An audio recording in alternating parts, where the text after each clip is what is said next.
Bonjour et bienvenue dans ce tutoriel pour débutants sur VoiceFlow.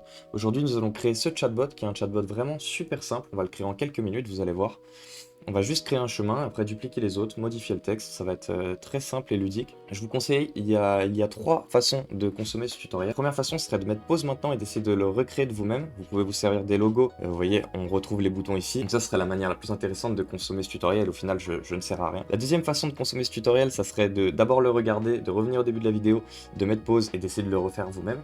Encore une fois, c'est pour bien intégrer les bases de VoiceFlow.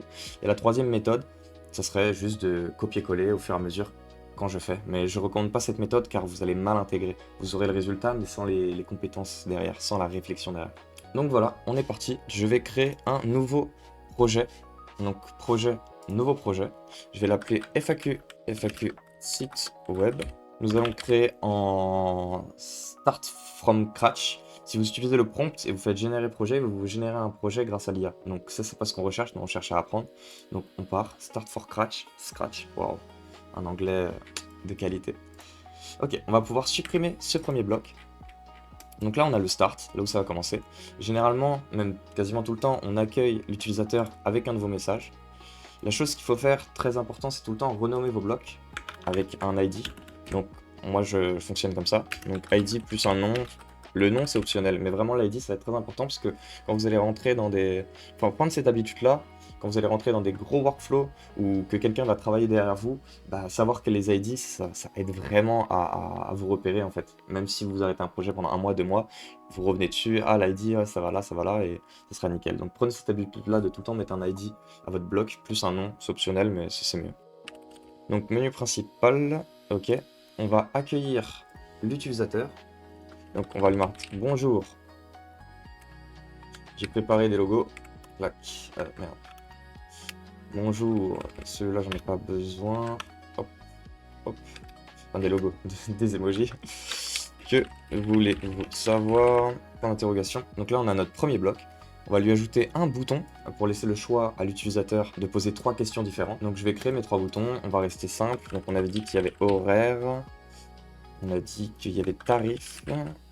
Et on avait dit qu'il y avait contact. Donc on est parti, on va tirer, on va créer un message. Et là on va pouvoir dire nos horaires sont 8h à 17h. On n'oublie pas de renommer le bloc. CTRL A pour tout sélectionner, on supprime 0002. Donc là on va mettre horaire. On va lui rajouter un bouton pour lui dire retour. Ajouter retour. Et on tire ce bouton. On va prévenir l'utilisateur qu'on le renvoie au menu principal. Donc là pareil, on met l'ID du bloc et on peut le nommer retour au menu. Je vais lui prévenir en écrivant le message très bien. Je vous ramène au menu en ajoutant les petits emojis. Ok, pour que ça fasse plus sympa. Et donc là, pour le ramener au menu, donc c'est pour ça que c'est important de nommer vos ID, puisque quand vous allez avoir une cinquantaine, 100, 200 blocs, avoir un go to bloc, sélectionner Start Workflow et pouvoir trouver 1, 2, 3, 4, 5, 6, 7, 8, 9, c'est vraiment indispensable. Plutôt que d'essayer de rechercher, ça va vous faire perdre du temps en fait, et ce sera moins lisible. Donc vraiment très important de nommer avec un ID, plus un nom, c'est optionnel mais c'est mieux. Donc là on va pouvoir mettre 0001, menu principal. Donc là qu'est-ce qui se passe dans notre workflow? Le start va nous envoyer le message de bienvenue. On aura 3 boutons à sélectionner. Si on sélectionne le bouton horaire, il va nous mettre ce message là, 8h, 17h. On pourra programmer par la suite, c'est un peu plus avancé, mais qu'un agent IA puisse scratcher l'information et faire un truc un peu plus clean. Là, c'est vraiment pour débutants. On lui laisse un bouton retour. S'il clique sur le bouton retour, on le prévient qu'on le ramène au menu, puis on le ramène au menu. Donc pour la suite, ça va être très simple. Je vais sélectionner mes 2 blocs. Je vais les dupliquer. Et si on est encore plus feignant, on peut faire un CTRL D pour dupliquer. Et donc là, on a juste à renommer tous nos blocs. Donc, on va partir sur 3, 4, 5, 6, 7. Retour menu, on peut les laisser comme ça. Par contre, horaire, on va mettre tarif. Et contact. Ensuite, on va renommer donc nos 2 textes. Nos tarifs sont 1000 euros. Je sais pas. Et pour nos contacts sont YouTube, Insta et TikTok. nickel. Et donc voilà, on n'a plus qu'à relier tarif avec tarif, contact avec contact. Et il y a une petite erreur que je préfère vous prévenir, c'est que vous voyez la flèche, là, actuellement, elle va sur le texte directement. Si je la supprime, que je la remets, là, elle va aller sur le bloc. Et il y a une très grosse différence entre ça et ça. C'est-à-dire que dans certains workflows, si vous faites cette méthode-là, il va aller directement au message ou au bloc sélectionné. Alors que des fois, on a besoin qu'il reprenne toute la liste. Donc, très important, essayez de prendre cette habitude-là et d'être conscient d'essayer de remettre vos flèches tout en haut du bloc et pas sur directement le texte. Donc là, on vérifie que tout est bien. Ici, c'est pas bon. Clac, on remet tout là-haut.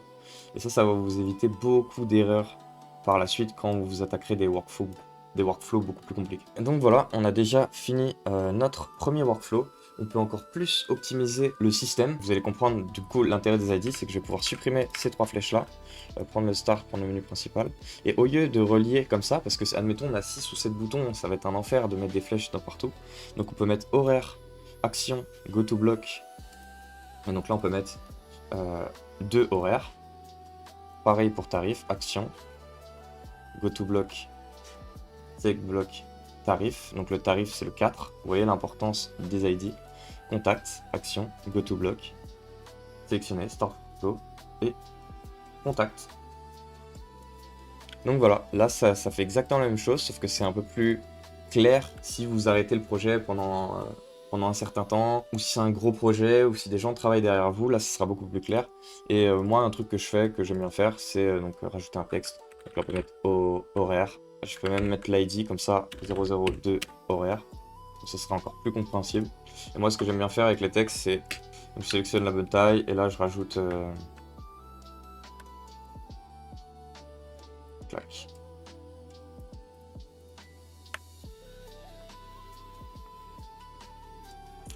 Moi j'aime bien jouer comme ça avec les textes pour que ce soit vraiment clair dans l'esprit après du prochain qui passera derrière vous.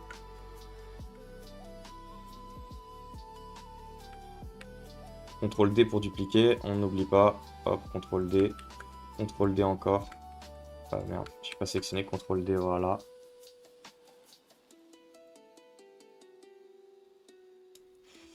Je vais pouvoir sélectionner, je vais les sélectionner, je vais leur changer la couleur à chacun. Donc là on va mettre celui-là, admettons, celui-là, et on peut laisser bleu pour celui-là. Et background, on va enlever un petit peu de background pour que ce soit un peu moins agressif on va dire. Donc voilà, c'est bon, on a notre petit chatbot, très simple. Donc vous voyez qu'il y a plusieurs façons de l'organiser. Et c'est vraiment de prendre l'habitude d'organiser en vous posant la question, ouais, si quelqu'un reprend mon projet dans un mois, est-ce que ce sera facile pour lui de comprendre? Bah là, s'il revient dans le projet dans un mois, boum, horaire, 2, ah 2 c'est là, ok ça va ici, ah ok ça va là, 4, ah bah ça va là, ok, bah oui je le vois. Et donc du coup ce sera beaucoup plus simple. Vous allez prendre de très bons réflexes pour plus tard pouvoir travailler sur de plus gros projets. Donc voilà, j'espère que ce tutoriel vous aura plu. Je suis curieux de voir comment, pour ceux qui ont mis pause directement à la vidéo, ou qui d'abord l'ont regardé, ont mis pause et l'ont fait de vous-même, je suis curieux de voir comment vous avez organisé tout ça. Donc n'hésitez pas à m'ajouter en description, je mets mon Discord, si vous voulez discuter sur Discord, qu'on puisse se donner des conseils sur VoiceFlow, sur Make, sur N8N, et ou sur Instagram. Je mets tous mes réseaux dans la description. Donc voilà, merci à vous, merci d'avoir regardé ce tuto, je vous souhaite une excellente journée et à bientôt.